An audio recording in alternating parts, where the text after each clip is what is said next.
Can we do?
Yeah.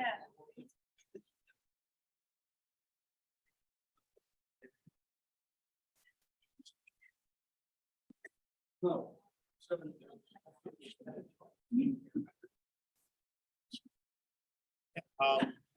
Okay, who else do we have on the panel? What? Who else do we have on the panel? I think it's Can we inject a a chair. parents? Good, how are you? Yeah. Do you want me to get rid of a chair? No, I was just able to pull somebody else. Oh, yeah. No, that works. Good. Yeah.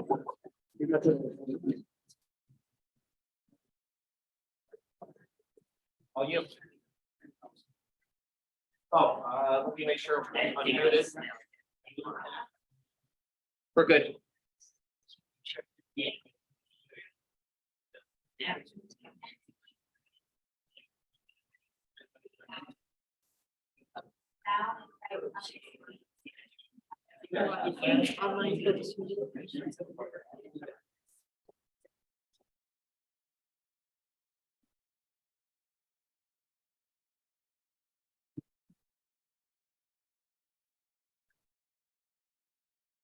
Feel free.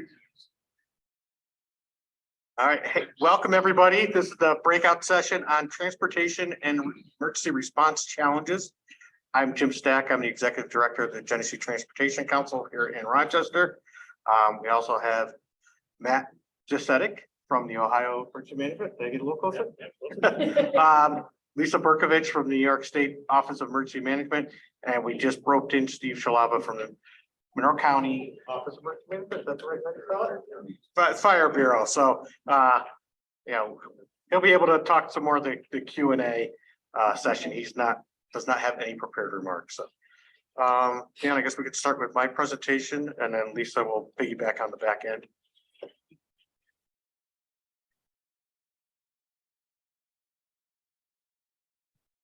All right. So, as I had mentioned, I'm from the. How do you turn this on? Point it towards me. I think the remote went off. Oh, it's on the side. Thank you. So, Genesee Transportation Council, what's our role? You know, we're part of a larger community. We cover 9 counties. We interact with State Department of Transportation, State Thruway Authority, highway departments in each county, cities, towns, villages. That into the. Still no ice cream. But we want to be part of the success stories that of this event. We don't want traffic nightmares and horror stories. We're hoping to avoid that. But at the same time, GTC does not own, maintain, or operate any facilities. We have to work with our partners that do. Good afternoon and welcome to the RMSC Museum and Science Center. Come join me on the third floor outside of Reedman Gallery for a 3D print demo. That's on the third floor outside of Reedman Gallery. Thank you. So working with our member agencies, again, state DOT, county highway departments, we want to, they're the ones that are going to have the responsibility. But as a planning agency, we want to convene folks, we want to inform folks, we want to connect the resources, and we've had a great collaboration so far with the team here at RMSC and the broader task force. I've also been asked to participate in the AAS local planning task force. So I've been able to share information and exchange information with folks from around the country. It's been very helpful. Now, just to give a little background, if you were in the plenary, you saw this map already. Again, 300 to 500,000 visitors expected in our region. We're going to have significant traffic. We know that, particularly following the event. And anything we can do in advance to, I can't say minimize the impact. The impact's going to be there, but try to be able to respond efficiently. We want to be able to do that. We know, particularly those visitors coming from a day trip not far away, you know, they might have their kids have to get back in school on Tuesday, so they're going to have to leave right after the event. Can we get people to stick around if we can hold back 25, 35, 50% of that traffic to stay a few hours? That will help. Every little bit will help.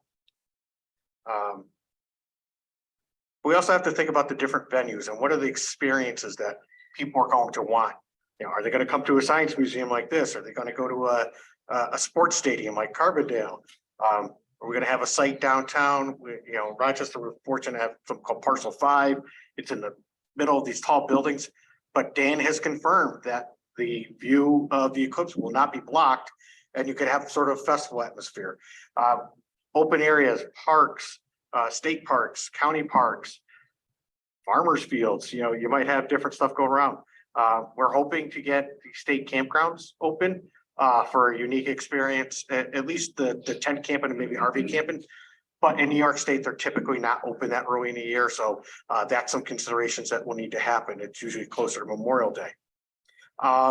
We're aware of a suburban high school just to the west, Hilton High School. The community is looking, you know, let's have a community event and use the high school venue. We have one of the oldest public markets here in Rochester, one of the oldest in the country. If you were in the planetarium last night, those chocolates you got to taste, Laughing Gull chocolates. I got it right this time. Laughing Gull is partnered up with Rohrbach Brewery, and they've rented out the venue to have activities and music. I believe they're going to have food trucks, but they're creating an experience, and again, trying to keep people around. Their traffic needs are going to be different. You know, what about a rooftop restaurant that they will be a venue that some people will go to? Traffic's not probably going to be a problem for us. The people that want to see this in solitude and you know, I say, you know, if I was somebody into solitude, I think being on a peak in the Adirondacks would be awesome. Not my thing, but that's okay. But the idea of keeping, you know, traffic considerations in the mix depend upon your venue. But that venue is like, where do people park? Should we close roads? How do we plan for emergency services? Do we want to do something like reserve space that's a dedicated lane for emergency vehicles, depend upon what the traffic is going to be? Can we pre-plan some signal patterns that, you know, if this happens, we want this signal pattern to run, and at our traffic operations center, they can, you know, activate the program. But if not, you leave things as is. Do we want to pre-deploy response vehicles like a tow truck, you know, that can respond quicker, where we can anticipate incidents, places that we already know, highways merging, things happen anyways without an influx of people. And we have to remember that routine travel still needs to happen. People still need to get their jobs. The buses still need to run. Daily life still goes on. Many people will be fortunate enough to be able to take time to experience it, but others won't. When we're looking at a distributed event, yes, the event is the Eclipse. We know when it's happening, but where people experience it is going to be distributed. If you have venues in proximity to each other, now you're not just looking at what are the needs of this venue versus that venue, but if they're close enough, what is the combined impact of those venues? And does what you want to do for one interfere with the other or overlap? So those kinds of things we'll want to anticipate as many sites as we know about ahead of time, what I refer to as the sanctioned events. We have experience in Rochester with hosting major golf events, PGA events. We've have the Rochester International Jazz Festival, we've had Fringe Festival. There's been different things that sometimes you have satellite parking with shuttles. Well, depending upon the venue, that might be appropriate. So we'll have to think about those. The long distance traveler is going to need information. We need to make sure that we can get the message out. And again, multiple jurisdictions have that responsibility. We need to coordinate with them. We're not doing their job, but we're connecting with them so that they are better informed about what's coming so they can do their job more effectively. I showed this map yesterday. We're working to try to identify and layer onto. Right now, I'm using a Google map, and my thought is that anybody who comes, they can pull it up on their phone or on their tablet. The general audience, general public can use it as opposed to say, yes, we can host something on our GIS and people can come see it on the internet. Here at the Rochester Museum and Science Center. In about 5 minutes upstairs in the third floor, it's gonna be another. In 5 minutes, we're going to get interrupted again. See the singing oils, the singing lightning, and the fairy cave. So take the stairs, take the elevator up to the third floor, go into Inventor Center.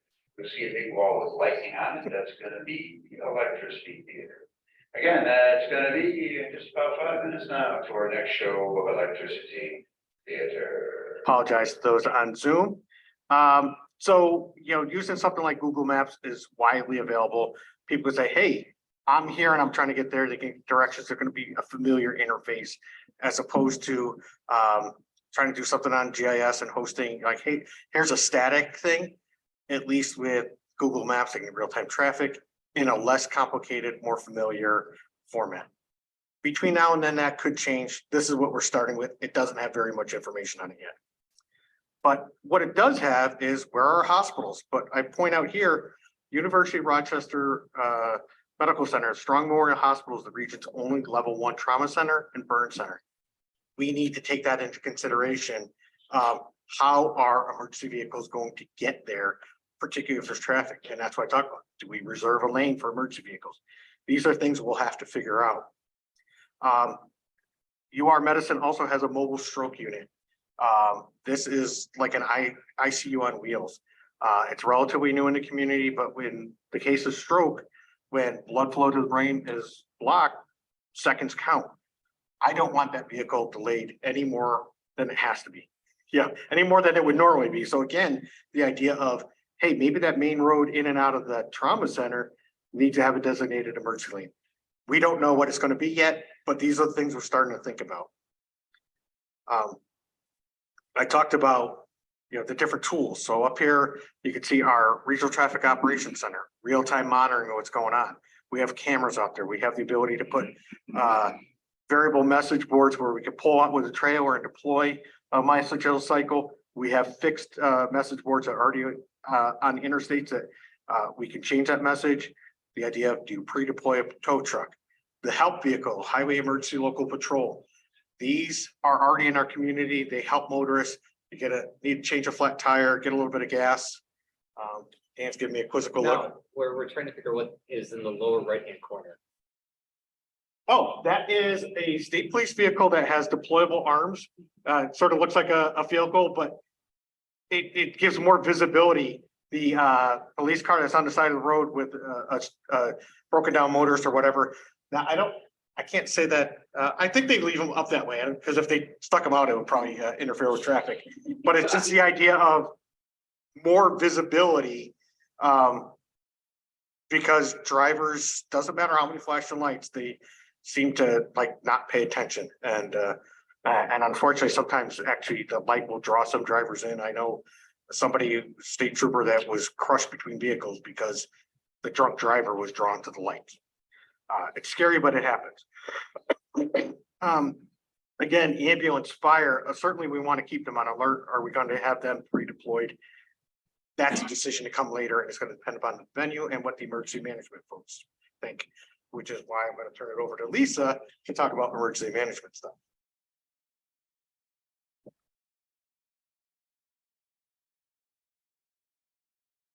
Hi, everyone. Very excited to be here.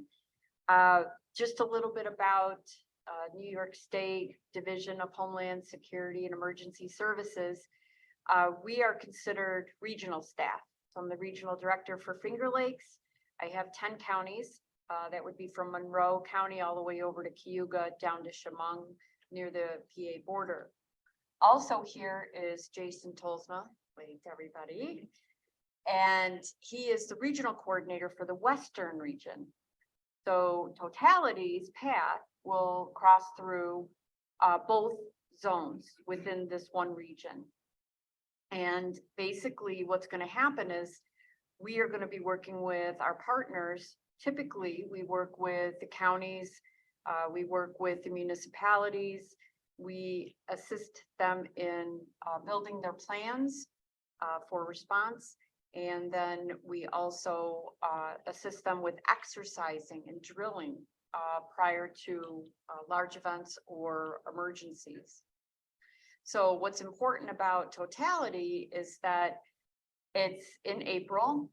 We, many of our communities are along on the Lake Ontario, and we will have questionable weather. It can change a lot, just as it does in Ohio.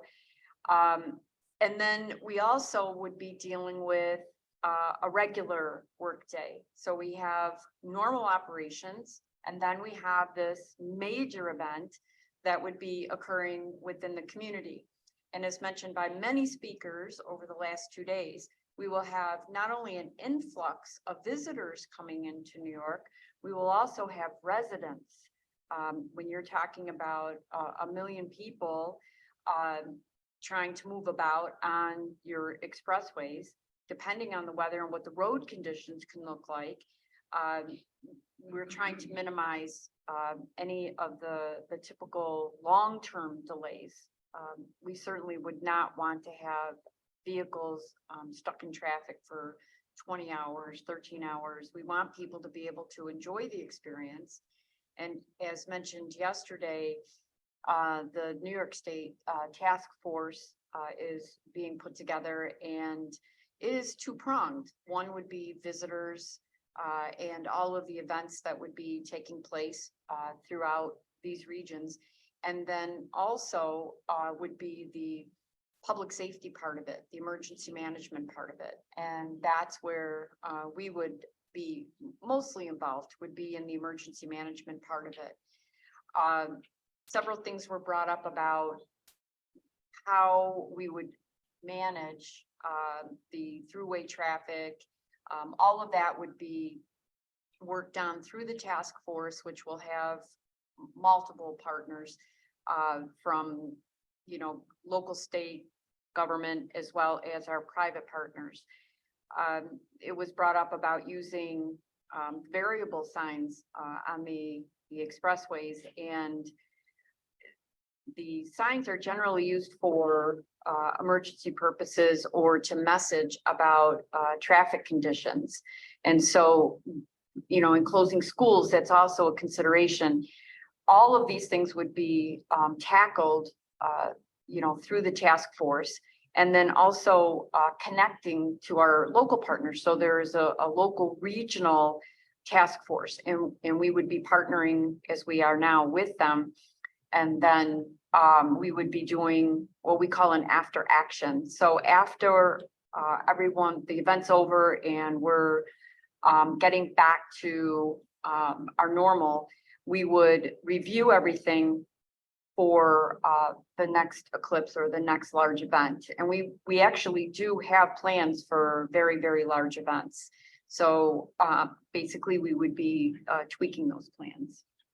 So we also have someone up here from Rochester City Fire, Steve Schwaba, and I'm gonna have him come up and chat for a minute. Good afternoon, everyone. My name is Steve Shalaba, as Lisa said, from the County Fire Bureau, also kind of representing Tim Henry, who's our county's emergency manager today. And while I don't have anything really formally prepared for you, I will say, with respect to Monroe County, we are used to collaborating with each other across all of the public safety disciplines, whether it's fire, EMS, or law enforcement. As Jim mentioned, we've held national events here locally in the past. In fact, we are well underway with respect to our planning for the 2023 PGA Championship here at the Oak Hill Country Club.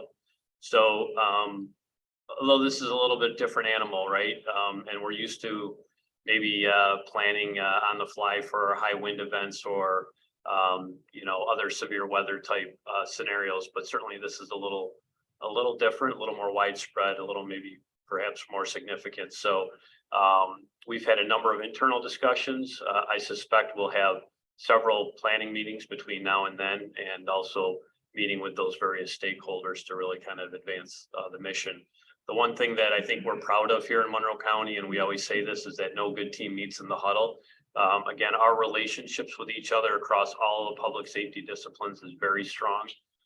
There is no issues working across those disciplines. We work very well together. So moving forward, we're kind of looking forward to kind of rolling up our sleeves a little bit about this. There's a number of pieces to consider, a lot of unique pieces to consider that perhaps we've never really, encountered before. So just wanted to say thank you for having me here.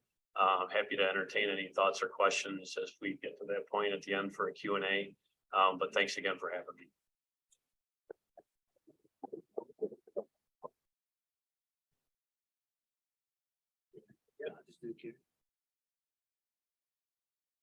One thing that I had forgot to mention, we've already coordinated with the New York State, and in our region, we're anticipating next fall doing a tabletop exercise that will include all the different the players, make sure that we have something going on so we can, as Lisa said, you drill for these, you practice for these. So we're going to plan things out, and then we're going to run a tabletop and say, geez, does that seem like it'll work or not, or do we need to adjust? So our intention is to try to do it, the fall of 23. So we still have time to adapt.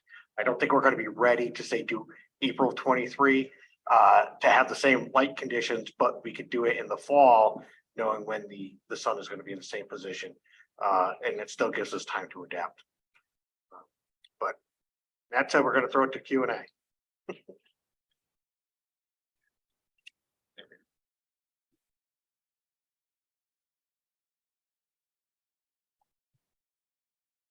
Give you the louder one.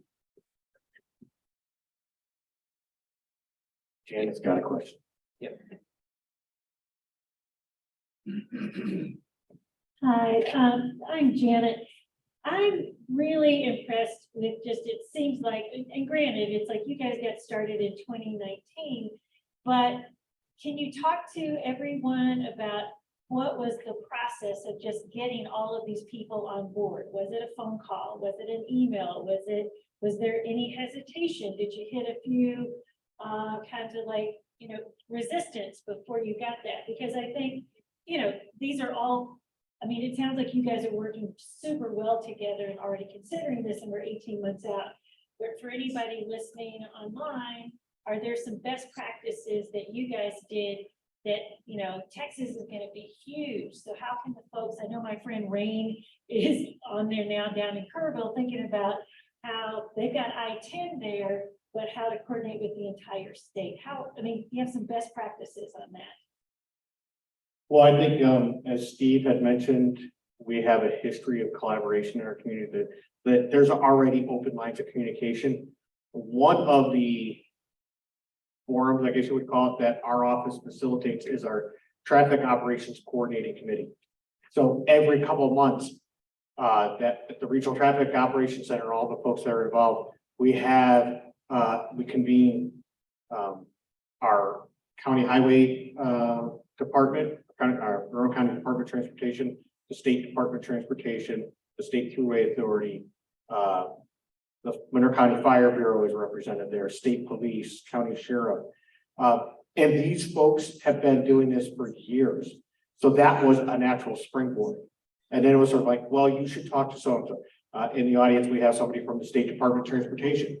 Well, in their building and co-located State Office of Emergency Management, you need to talk to so-and-so. So it was sort of, this person needs to be aware, this person needs to be aware. Dan and I had the opportunity a few weeks ago to go speak to an existing gathering of emergency management folks from several counties.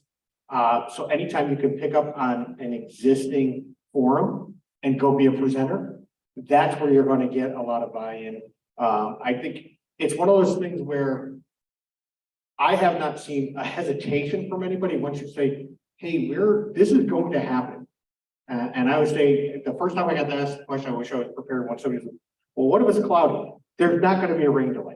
This is happening whether, no matter the weather, doesn't matter if it's a blizzard, doesn't matter if it's 70 degrees. This is happening. So let's be prepared and let's have contingencies. But again, back to what many people said, you don't have to figure this out yourself. There are other entities that are well-versed and already do these kinds of things.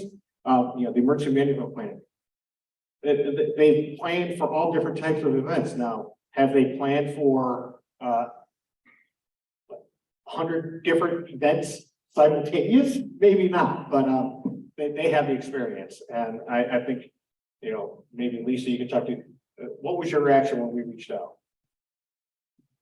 So one of the things that got brought up by numerous presenters was getting the word out, making sure that everyone knows what's going on. And I do want to give a shout out to the task force here in the region, because they made sure that they reached out to the state and the local municipalities and said, we have something to tell you, we want to show you.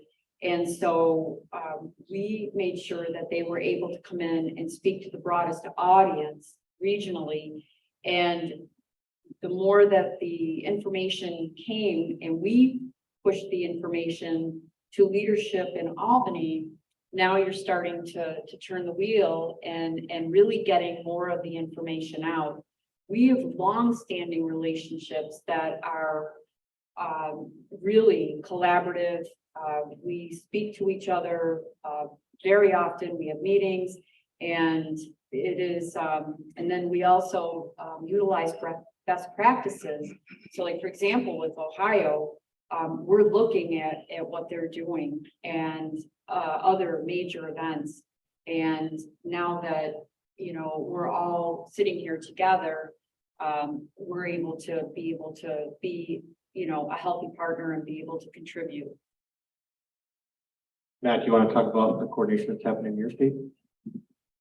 Yeah, so kind of build on your question, Janet, was typically you're building those relationships before an emergency, before an event. So you're not initially meeting that person, your counterpart in the emergency operations center during that incident. So when we started planning and getting together our task force, it was a lot of emails, phone calls.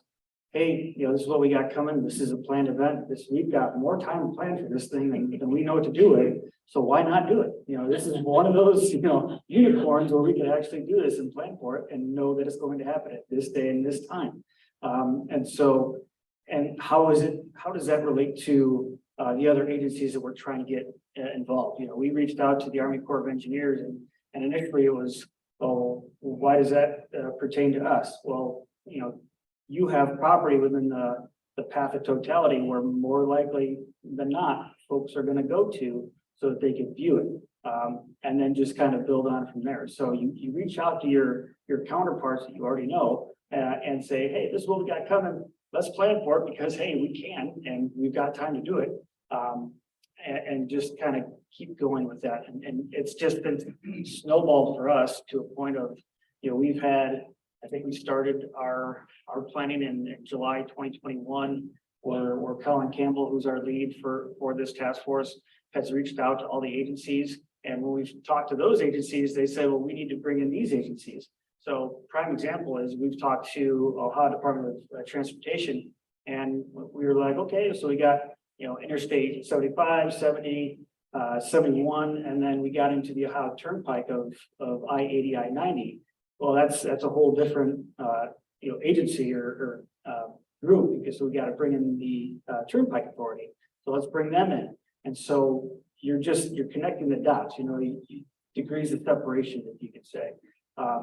Utilize that. So the more people you talk to, the more you can start bringing other people in and connecting those dots and start building off of that. So that's how we've kind of built our task force. And then we've created the 6 subcommittees and gone from there and built off of that. We kind of started a bi-monthly subcommittee meetings where, it's initially it was, hey, let's emphasize the importance of this.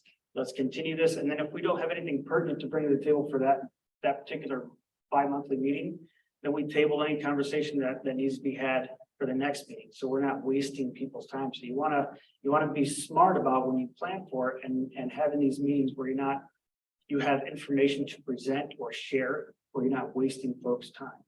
So.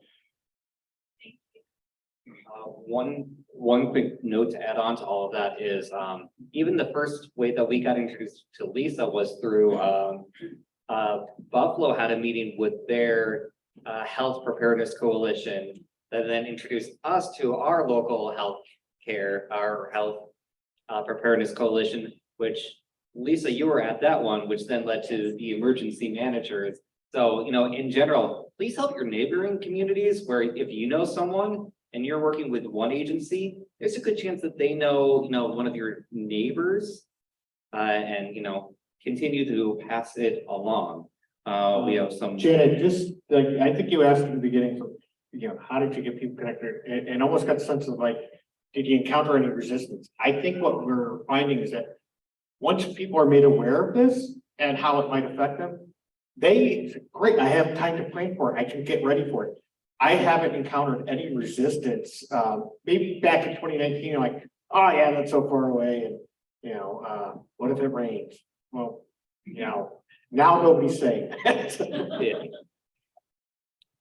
So question from online, from David Humphreys, will the tabletop be coordinated with the partial eclipse next fall? For this can be for either of you.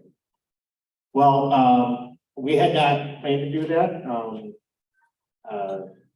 I think the partial eclipse, I don't see as big of an event. We had a partial eclipse in 2017, and some different folks did different things, but I think the order of magnitude for the total solar eclipse is so much different that I don't want to say there's going to be no planning, but I don't expect a tabletop exercise because we don't expect that event to be as impactful. And a follow, David asked another question. Can the EMA speak on the differences in challenges for the rural areas compared to the larger cities? So from an Ohio standpoint, if you look from a perspective of first responder, Ohio has about 77% of its fire departments are volunteer or paid per call per hour.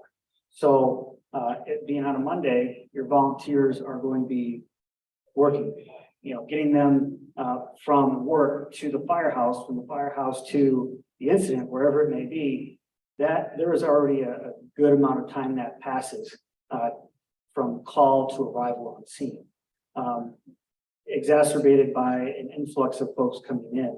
And if they could even get away from work.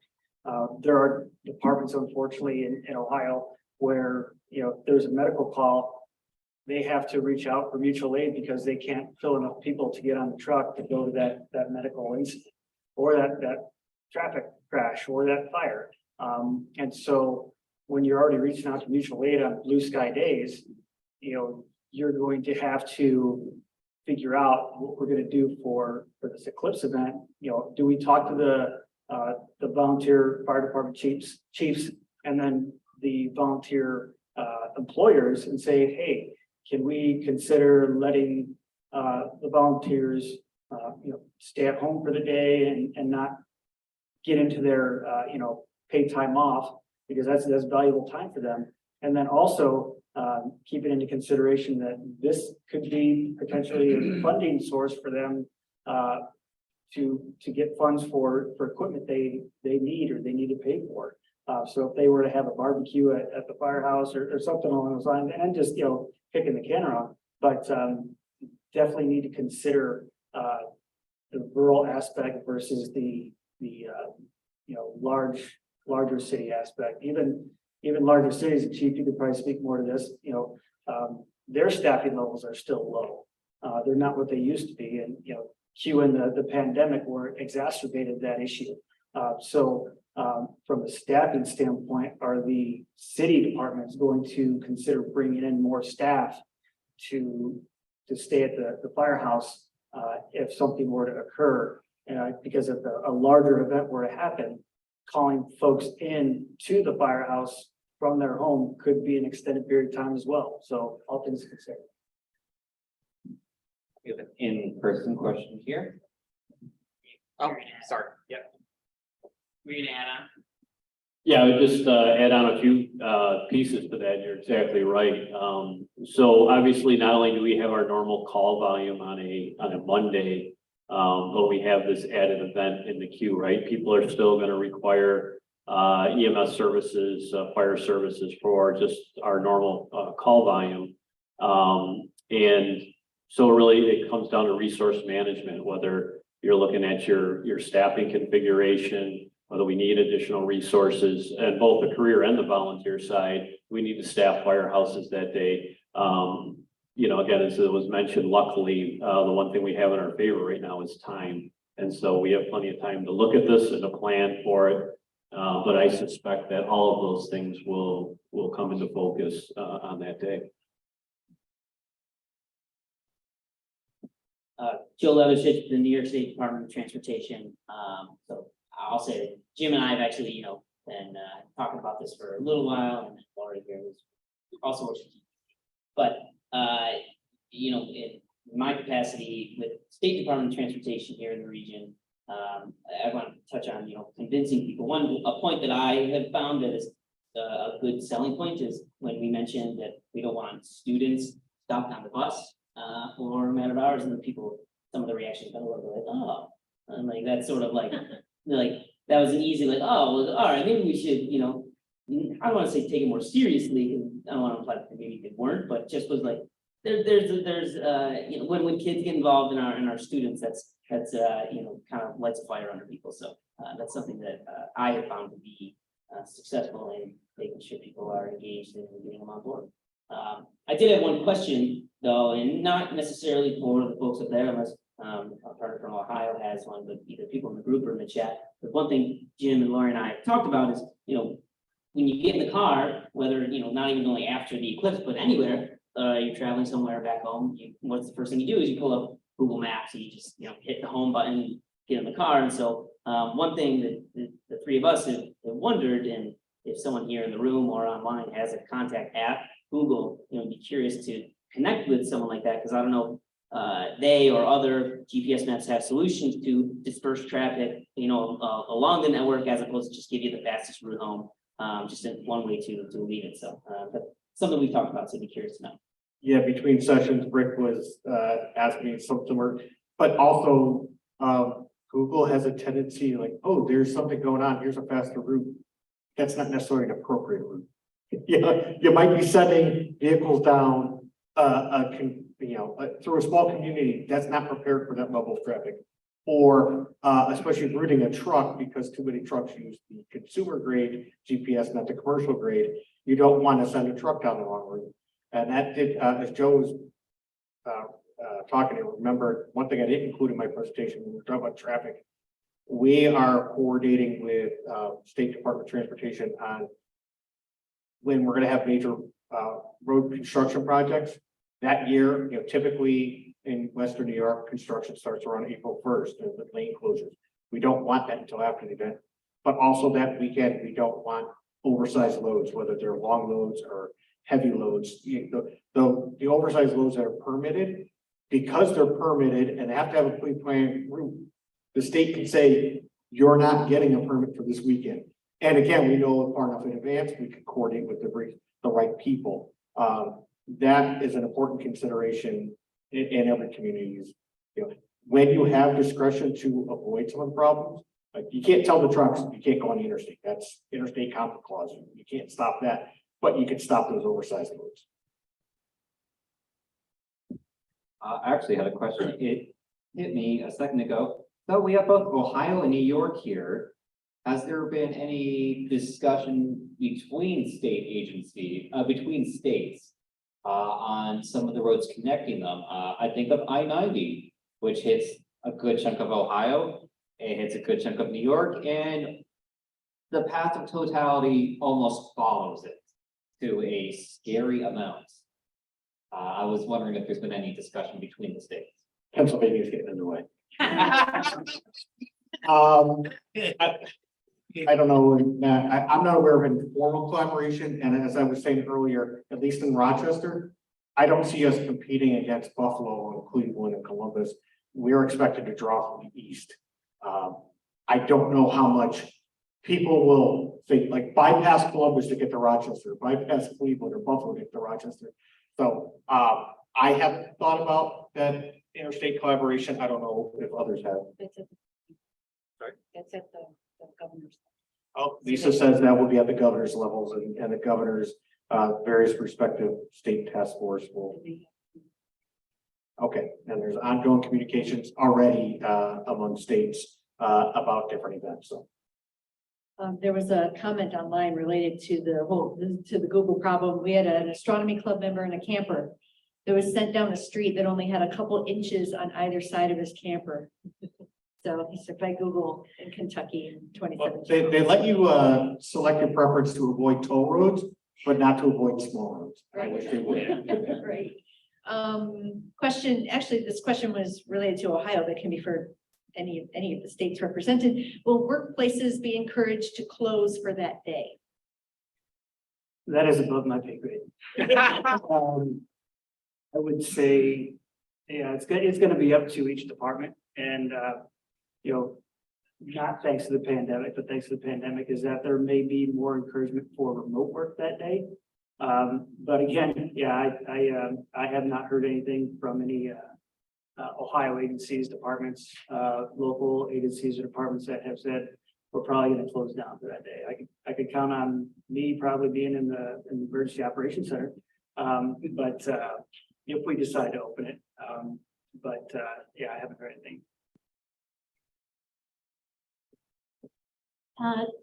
In regards to emergency management, one of the things that we did in Nashville is that we contacted all of the cell phone providers, Comcast, Verizon, AT&T, they tend to down throttle and save money during certain hours of the day, but we said, can you please make sure you're at capacity? And we've got the big AT&T building right downtown Nashville, so AT&T was quick to kind of like commit to that process, and the others came on board. But still, as somebody mentioned yesterday, you get a ton of people in a tiny area, you don't have cell service. Are you guys as emergency management also thinking about the kind of like, hey, cell phone providers, et cetera, can you up throttle any during these hours? So that would be one of the aspects for when we have the task force, particularly the operational side of it. And we have a robust relationship with all of our providers. One of the things that we saw from the local planning aspect of it, in 2017, we learned about a lot of the providers have cows, cellular, cell site on wheels or something like that. But I think even some of the newer technology where some of the providers will tether a balloon and float a balloon up for, because the miniaturization of the electronics. So particularly say those rural areas, if there's going to be a mass gathering in a place that is going to double or triple their population. There's only so many cows to go around, but maybe you could tether a balloon because we know a couple thousand people are going to show up in this, a small community. Those conversations, again, the further we know ahead of time about sanctioned venues, the easier it will be to communicate with our cellular providers and ask that very question, or can they augment the equipment and bring in? The other thing that has been come up a couple times on the AAS local planning working group, there is a separate cell network that's related to emergency response. I want to say Star One, FirstNet, and that is something that can get deployed for the emergency management folks to ensure that they have sufficient bandwidth, and that's completely separated from the consumer network. Rick Eames, New Hampshire Solar Eclipse Task Force. Just wanted to share Governor Sununu, New Hampshire governor, signed into law, first in the nation, Solar Eclipse Day bill in August of 21. What we did in New Hampshire is we didn't ask for a day off, kids out of school. We just asked the state to recognize it. And that was a much easier lift. And now that we've got that on board, individual communities can look at giving workers the day off, or kids in school or out of school. And the language probably can't be done as a bill now, but anyone is free to tweak it to a resolution or proclamation. So it's easier to go just to get it recognized at the state level and then go from there.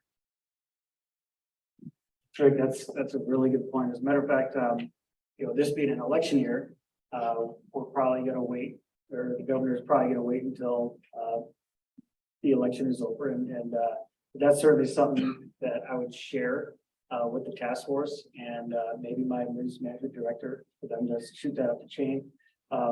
Because as we talked before, if you get leadership at the top of the state level to recognize the event that's coming, then it'll have a trickle down effect, and it'll hopefully have a positive trickle down effect for everybody else. But that was very good. Well, you position it, it's free, it doesn't cost any money. No. So, It's a bill. That's a big selling. Any other questions? Let's see if any other questions pop up in chat. Okay. Question in the audience. Yes, any questions? Perfect.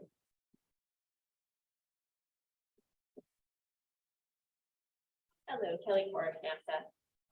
Do you have, I know Ohio has a website where you're kind of registering events. Do each state has a way to register events? Because I know you said events registration will help you kind of guide like where things are. Because a lot of folks in the room are gonna be planning this event. So like, how do we register? Be good citizens and register rightly. So if I understand the question correctly, is there a place on the website to register for events? I believe there is, or you could reach out to your county within Ohio that you can, move it up the chain and go through the registration process for that event. So that if you want people to come to your event, and we've got a one-stop shop website, perfect. That's almost free advertising for them to bring it. So I believe our Department of Tourism does have a way to register those events through the website. We would just have to make sure that they understand that they need to reach out to the Department of Tourism for that. On a similar note, we're adding that feature to the Rochester Eclipse website. Hopefully in the next month. We've been a little preoccupied with something else, other known as this.